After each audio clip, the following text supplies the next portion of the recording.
सरकार की तरफ से पूरा ताकत लगा दिया गया है मैदान में रोकने के लिए। तो हम सरकार को यही कहना चाहते हैं कि आप पुलिस बल लगा करके हम लोग को रोकने का प्रयास मत कीजिए। अगर इस मैदान में हम लोग को रोकना है तो आपके पास एक ही उपाय है कि आप हमारी मांग को मान जाइए। कर्मी का जो है एक महा आंदोलन रखा गया है, जिसमें से जेबीकेएसएस के वरीय उपाध्यक्ष और जेबीकेएसएस ने जो है समर्थन दिया है। आज 19 जुलाई है और आज ही के दिन जो है मोरहाबादी के ऐतिहासिक ग्राउंड से जो है उन लोग मुख्यमंत्री आवास की तरफ रुख करेंगे। लेकिन इन लोग जितने भी पुलिसकर्मी हैं उसको 7-8 जगह जो है बैरिकेडिंग करके जो है रोक दिया गया है। ये सवाल इसलिए खड़ा हो रहा है कि आखिरकार ये जब पहले जो है इन लोग का आंदोलन जो है थोड़ा ही दूर जाकर समाप्त हो जाता था, लेकिन आज का जो है कहीं ना कहीं पुलिस प्रशासनिक बल भी जो है इसको एक तरह से किसी तरह का गतिविधियाँ सामने न हो बोल के जो है बहुत सारे पुलिसकर्मियों का भी तैनात किया गया है। और देख सकते हैं हमारे पीछे जो है सहायक पुलिसकर्मी जो है तैयार हो रहे हैं और आगे की तरफ कुछ करने को लेकर पूरी तरह से सब पुलिसकर्मी जो है तैयार हो चुके हैं। अब देखने लायक बात होगा कि क्या कुछ होता है, क्या पहले जैसा ही जो आंदोलन 2 बार तक इन्होंने किया था, एक बैरिकेडिंग से ही उन लोग वापस आ जाता था, लेकिन आज का दिन किस तरह से रहेगा ये भी देखने लायक होगा। चलिए देवेंद्र नाथ महतो क्या कुछ कहते हैं सुनते हैं। आंदोलन का यह तीसरा बार है। इससे पहले 2020 में वर्दी ए इंसाफ 1 जो लगातार चला था, उसमें भी कई मंत्री, विभागीय अधिकारी, पदाधिकारी लिखित रूप से आश्वासन दिए थे, लेकिन उनका 0 इम्प्लीमेंट हुआ, कुछ भी इम्प्लीमेंट नहीं हुआ। उसके बाद वर्दी ए इंसाफ 2 2021 में हुआ। उस समय भी सरकार के तरफ से जो है कि हम लोग को लिखित आश्वासन दिया गया था सहायक पुलिसकर्मियों को, लेकिन वो भी आश्वासन का आश्वासन ही रहा। अब वर्दी ए इंसाफ 3 अभी चल रहा है, आज 19वें दिन है और 19 दिन तक जो है कि एकदम मौन थे यहाँ की सरकार, हालचाल पूछने तक भी नहीं आया था। घोषणा करने के बाद जो है कि एक सरकार में खलबली मच गया है, भारी दबाव में है और वो लोग चाहते हैं कि किसी भी हाल में इस प्रोटेस्ट को हम लोग विफल बनाएं। उसको लेकर के लगातार वार्ता कर रहे हैं और अभी 25% इंक्रीमेंट का बात हुआ है, लेकिन इस बार हम लोग आर पार की लड़ाई में निकले हैं और पूरे राज्य के आम आवाम साथ दे रहे हैं। तो निश्चित ही आज हम लोग सीएम आवास के लिए कमर कस के तैयार हैं और जो चारों तरफ पूरा सरकार की तरफ से पूरा ताकत लगा दिया गया है मैदान में रोकने के लिए। तो हम सरकार को यही कहना चाहते हैं कि आप पुलिस बल लगा करके हम लोग को रोकने का प्रयास मत कीजिए। अगर इस मैदान में हम लोग को रोकना है तो आपके पास एक ही उपाय है कि आप हमारी मांग को मान जाइए। धरना स्थल पर यहाँ पर देखा जा रहा है कुछ दृश्य ऐसा है जो विचलित करने वाला है। महिला सहायक पुलिसकर्मी हैं, बच्चों को लेकर हैं। ये नज़ारा क्या पेश करता है, सरकार की कैसी छवि पेश करती है? जी, ये सरकार का छवि को धूलिम कर ही रही है, साथ ही साथ पूरा मानवता को पूरा झकझोर करके रख दिया है। क्योंकि यहाँ जो दृश्य देखने को मिल रहा है यह किसी भी हाल में कोई भी मानवता के लिए यह सुलभ नहीं है। क्योंकि यहाँ के महिलाएं का देख रहे हैं कि यहाँ खुले शौच का सुविधा नहीं है, पानी का सुविधा नहीं है, यहाँ छोटे छोटे बच्चे हैं, कितना गर्भवती महिलाएं हैं, कितना माँ बहनें लोग हैं।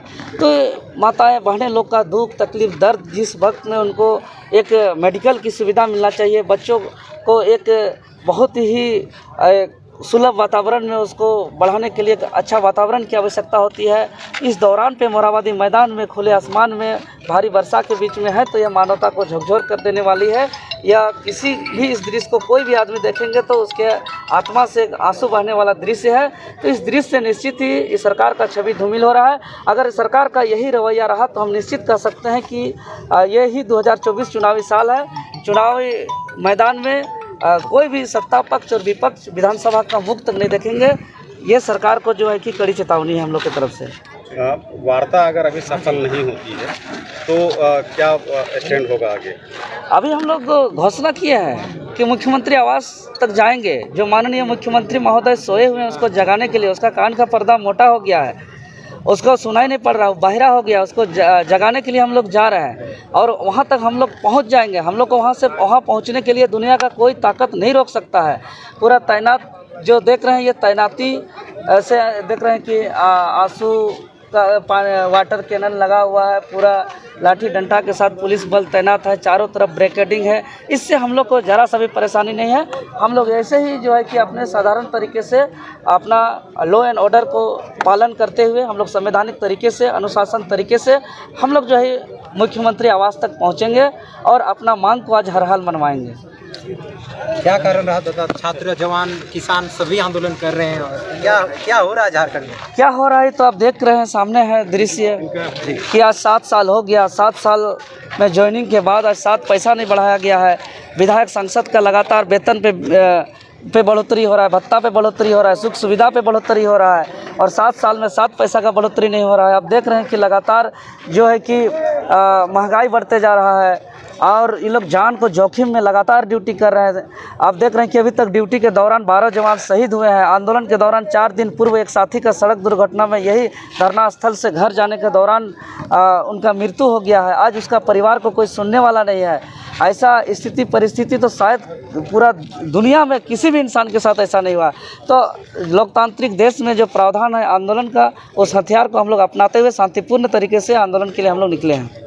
अच्छा दादा, कैसे जाइएगा? चारों तरफ बैरिकेडिंग कर दिया गया है, भारी मात्रा में पुलिस बल के तैनाती किया गया है। उससे कोई फ़र्क नहीं पड़ता है हम लोग को।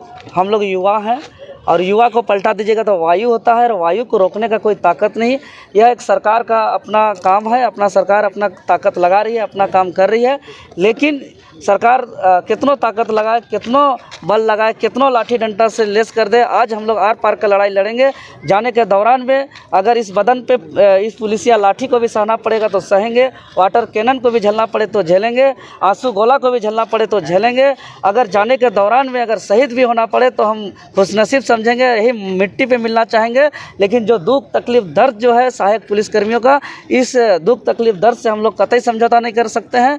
क्योंकि जो रोज़मर्रा का जो ज़िंदगी है, वो जो दुख तकलीफ़ दर्द है, वो उससे बड़ा दुख तकलीफ़ दर्द और कुछ नहीं हो सकता। ऐसा भी तो मरना है। देख रहे हैं कि रोज़ अब अखबार के पन्नों पे देखते हैं कहीं ना कहीं हर किसी का मृत्यु हो रहा है। तो हम लोग मरने से नहीं डरते हैं। हम लोग यहाँ हमेशा जीने के लिए नहीं आए हैं, लेकिन हम लोग जो है कि अपना अधिकार से समझौता करके बहुत ही बदहाल वाला ज़िंदगी जीना हम लोग पसंद नहीं करते हैं। आपको आने से कितना बल मिला है सहायक पुलिस में? ये तो आप स्वयं देख रहे हैं कि कल घोषणा किया 25% इंक्रीमेंट का बात तभी से आ रहा है। पूरा पुलिस महकमा प्रशासन से लेकर सरकार का वरीय अधिकारी का यहाँ लगातार आना जाना हो रहा है। इससे पूर्व 19 दिन तक जो है कि लोग सोए हुए थे। इसका असर आप लोग जीता जागता है देख रहे हैं। चारों तरफ से घेर भी दिया गया है पुलिस बल। वही नहीं करे, ये असर है, यही तो हम लोग का ताकत है, यही तो हम लोग का बल है। इसी से तो आप अंदेशा लगा सकते हैं कि घोषणा के बाद जो है कि जेबीकेएसएस के आने के बाद जो है कि कितना असर पड़ा है सरकार को। पूरा भारी असर पड़ा है, और हम लोग उम्मीद करते हैं कि हम लोग हर हाल में सहायक पुलिस को न्याय दिलाएंगे और हर मांगों को पूरी करेंगे, समायोजन कराएंगे, अस्थायी कराएंगे, और जो है कि समान काम का समान वेतन हम लोग का मांग जो है उसको हम लोग हर हाल में सरकार को मानना चाहिए, और उसको हम लोग मानने के लिए मजबूर करेंगे। नहीं किया जाए